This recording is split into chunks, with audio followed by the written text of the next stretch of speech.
ಸರಳ ಉಪಾಯ ಅಂದ್ರೆ ಬಿಸಿ ನೀರು, ಸ್ವಲ್ಪ ಜೇನುತುಪ್ಪ, ಸ್ವಲ್ಪ ಅರಿಶಿನ. ಹಾರ್ವರ್ಡ್ ಯೂನಿವರ್ಸಿಟಿ ಸಂಶೋಧನೆ ಮಾಡ್ತಿದೆ. ಯೋಗದ ಅಭ್ಯಾಸ ಮಾಡೋರು ಹೇಗಿದ್ದಾರೆ, ಅವರು ಬದುಕೋ ಸಾಧ್ಯತೆ ಹೆಚ್ಚಿದೆಯಾ? ಇದು ರೋಗ ನಿರೋಧಕತೆಯನ್ನು ವರ್ಧಿಸುತ್ತೆ, ಜೊತೆಗೆ ಅದು ಮಾಪಕದ ತರಹ.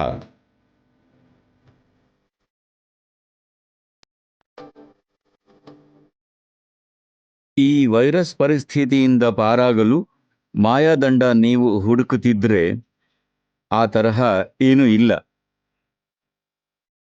ಪ್ರಾಮಾಣಿಕ ಮತ್ತು ಜವಾಬ್ದಾರಿಯುತ ವರ್ತನೆ ಬೇಕಾಗಿದೆ.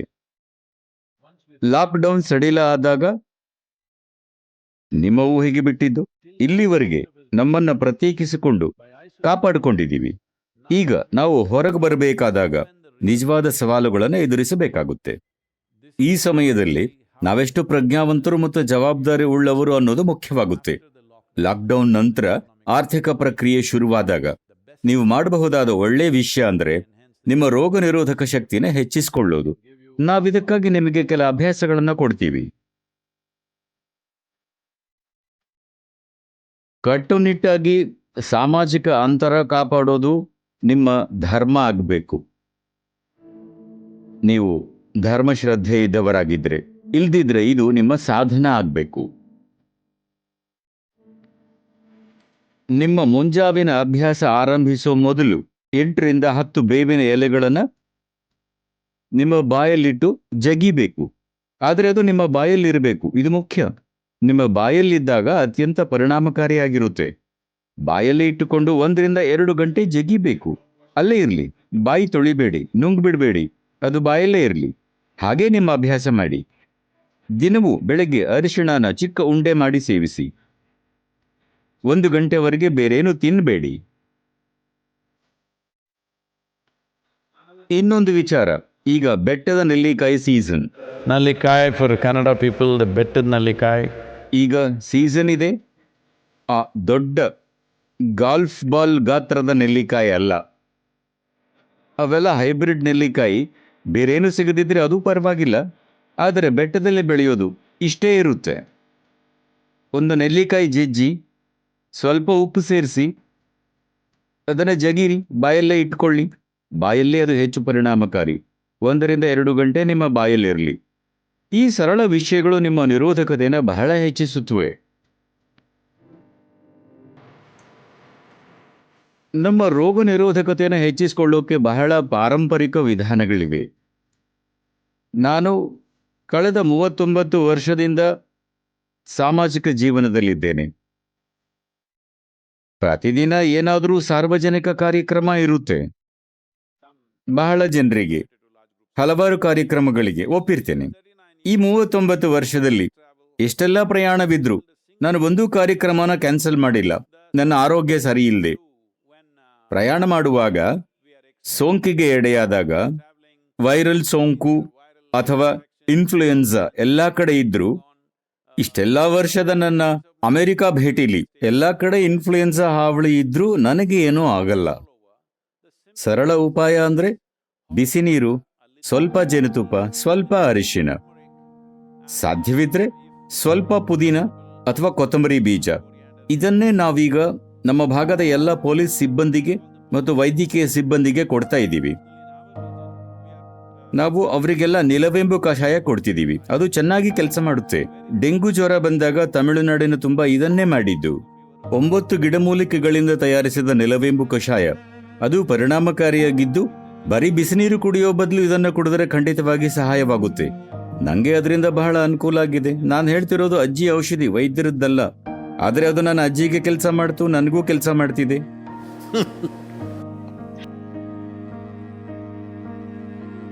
ರೋಗ ನಿರೋಧಕ ಶಕ್ತಿ ಹೆಚ್ಚಿಸೋ ಒಂದೇ ಒಂದು ಸಾಧನ ಅಂದರೆ ಸಾಮಾಜಿಕವಾಗಿ ಜವಾಬ್ದಾರಿಯಿಂದ ನಡ್ಕೊಳ್ಳೋದು. ಇದೇ ನಮ್ಮ ಮುಂದಿರೋ ದಾರಿ. ಇದೊಂದು ಹೊಸ ಜಗತ್ತು. ಕನಿಷ್ಠ ಮುಂದಿನ 1-2 ವರ್ಷ ನಾವು ಬದುಕಿದ ಜಗತ್ತಿಗಿಂತ ಬೇರೆ ಜಗತ್ತು ಆಗಿರುತ್ತೆ. ಈಗ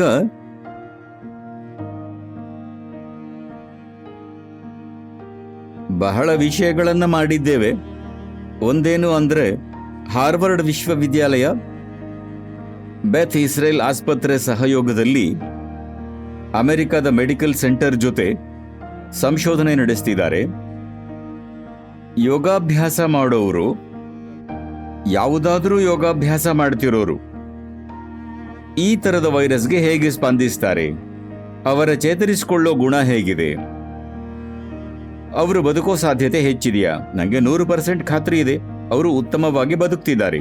ಆದರೆ ನಮಗೆ ಇದಕ್ಕೆ ವೈದ್ಯಕೀಯ ಪುರಾವೆ ಬೇಕು. ನನಗೆ 100% ಖಾತ್ರಿ ಇದೆ. ನಮ್ಮ ಈಶಾಧ್ಯಾನಿಗಳು ಸತ್ತಿರೋ ಒಂದೂ ಪ್ರಕರಣ ನಾನು ಕೇಳಿಲ್ಲ. ಕೆಲವು ಜನ ತಮ್ಮ ಪೋಷಕರನ್ನ, ವಯಸ್ಸಾದ ಸಂಬಂಧಿಗಳನ್ನ ಕಳೆದುಕೊಂಡಿದ್ದಾರೆ, ಆದರೆ ಈಶಾಧ್ಯಾನಿಗಳಿಗೆ ಏನೂ ಆಗಿಲ್ಲ.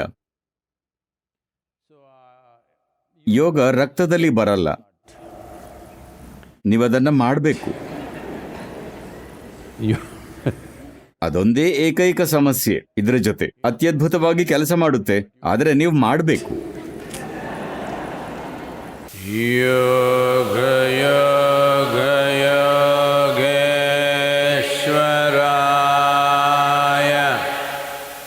ಭೂತ ಭೂತ ಭೂತೇಶ್ವರಾಯ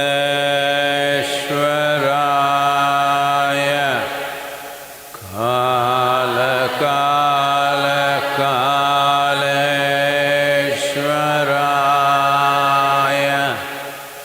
ಶಿವ ಶಿವ ಸರ್ವೇಶ್ವರಾಯ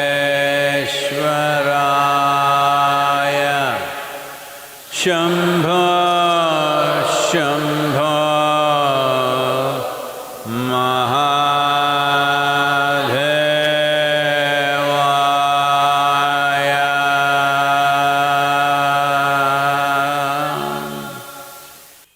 ಈ ಸರಳ ಮಂತ್ರದಿಂದ ನಾವೇನ್ ಮಾಡ್ತಿದ್ದೀವಿ ನೀವು ತಿಳ್ಕೋಬೇಕು.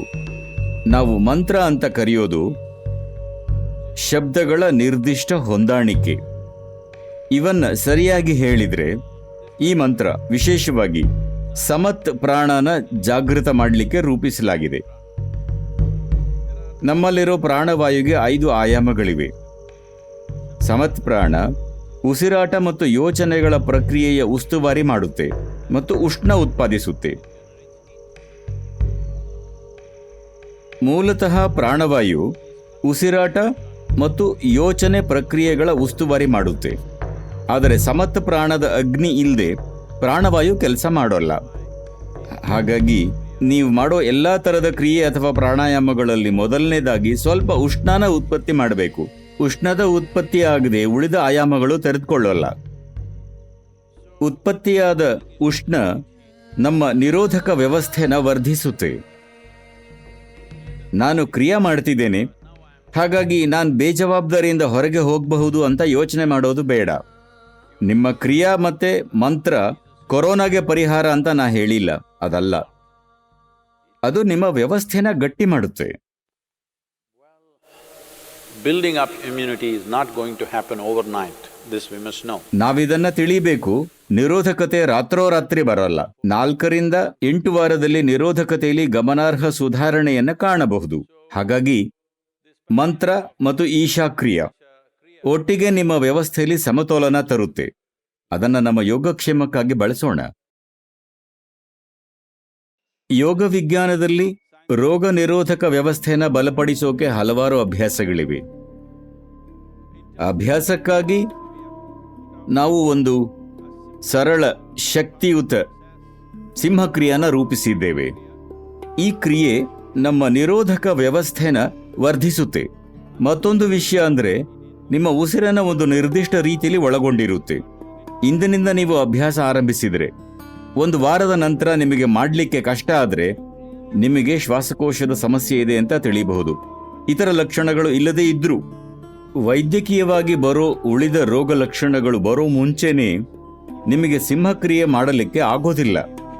ಯಾವುದೇ ತರಹದ ಉಸಿರಾಟದ ಸಮಸ್ಯೆ ಇದ್ದ ತಕ್ಷಣ ಈ ವೈರಸ್ ಉಸಿರಾಟಕ್ಕೆ ಸಂಬಂಧಪಟ್ಟಿರುವ ಕಾರಣ ದಿನಕ್ಕೆ 2 ಸಲ ಸಿಂಹಕ್ರಿಯೆ ಮಾಡೋದ್ರಿಂದ ನಿಮಗೆ ಬಹಳ ಉಪಯೋಗ ಆಗುತ್ತೆ. ನಿಮ್ಮ ನಿರೋಧಕ ವ್ಯವಸ್ಥೆನ ಬಲಪಡಿಸುತ್ತೆ. ಅದೇ ಸಮಯದಲ್ಲಿ ಇದೊಂದು ಮಾಪಕದ ತರಹ. ಒಂದು ದಿನ ನಿಮಗೆ ಕ್ರಿಯೆ ಮಾಡಕ್ಕಾಗದಿದ್ರೆ ನಿಮ್ಮ ಶ್ವಾಸಕೋಶದಲ್ಲಿ ಏನೋ ಸಮಸ್ಯೆ ಇದೆ ಅಂತ ತಿಳಿಬೇಕು. ಹೆಚ್ಚಿನ ಜನ ಮಣ್ಣಿನ ಜೊತೆ ಸಂಬಂಧ ಬೆಳೆಸಿಕೊಳ್ಳೋದು ಸತ್ತ ನಂತರವೇ. ನೀವು ಬದುಕಿದ್ದಾಗ ಮಣ್ಣಿನ ಜೊತೆ ಸಂಬಂಧ ಬೆಳೆಸೋದು ಬಹಳ ಮುಖ್ಯ. ನನ್ನ ಪ್ರಕಾರ, ಅದರಲ್ಲೂ ಈಗ ಈ ವೈರಸ್ ನಮ್ಮ ಸುತ್ತ ಇರೋವಾಗ ನೀವು ಮಣ್ಣಿನ ಜೊತೆ ಹೇಗಾದರೂ ಸಂಬಂಧ ಇಟ್ಕೊಳ್ಳೋದು ಒಳ್ಳೆಯದು. ಇಲ್ಲಿ ನಾವು ಪೃಥ್ವಿ ಪ್ರೇಮ ಸೇವಾ ಅಂತೇವೆ. ಅಂದ್ರೆ ಮಣ್ಣಿನ ಜೊತೆ ಪ್ರೀತಿಯಿಂದ ತೊಡಗಿಸಿಕೊಳ್ಳೋದು. ನಿಮ್ಮ ಬದುಕೋ ಸಾಮರ್ಥ್ಯ, ಈ ತರಹದ ದಾಳಿನ ಎದುರಿಸೋ ಸಾಮರ್ಥ್ಯ ಬಹಳವಾಗಿಯೇ ವರ್ಧಿಸುತ್ತೆ. ನೀವು ಬದುಕೋದಷ್ಟೇ ಸಾಕಾಗಲ್ಲ, ನೀವು ಬಲವಾಗಿ ಬದುಕೋದು ಮುಖ್ಯ. ಬಲವಾಗಿ ಅಂದ್ರೆ ಮಾಂಸಖಂಡ ಬೆಳೆಸೋದು ಮತ್ತು ಒಬ್ಬರ ಮೇಲೆ ಪ್ರಾಬಲ್ಯ ತೋರಿಸೋದಲ್ಲ. ಬಲವಾಗಿ ಬದುಕೋದು ಅಂದ್ರೆ ಇಲ್ಲಿ ಜೀವನ ಅದ್ಭುತವಾಗಿ ಆಗಬೇಕು.